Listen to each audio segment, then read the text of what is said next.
devant un risque d'escalade.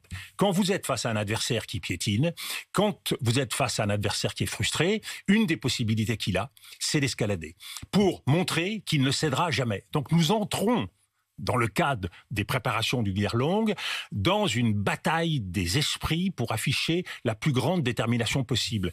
Et donc, c'est la possibilité d'utilisation de l'arme chimique.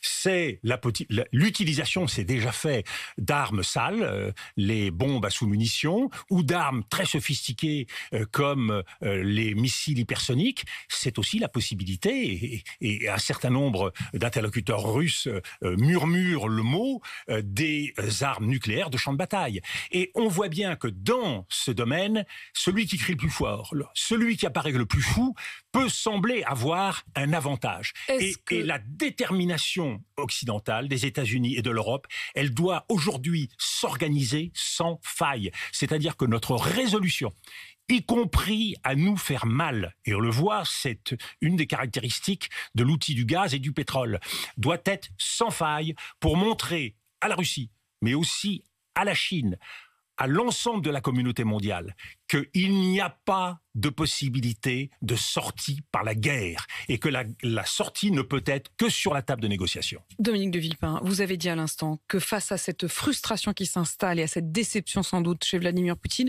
le risque, c'est qu'il appuie sur un certain nombre de boutons qui lancent une autre forme de guerre. Vous avez évoqué la guerre chimique, les armes chimiques et les armes nucléaires. Sur ces deux points, est-ce que, au moment où on se parle, vous vous dites il en est capable ? Oui, il en est capable parce que prévaut aujourd'hui dans l'esprit de Vladimir Poutine un objectif. L'objectif pour lui, c'est de gagner.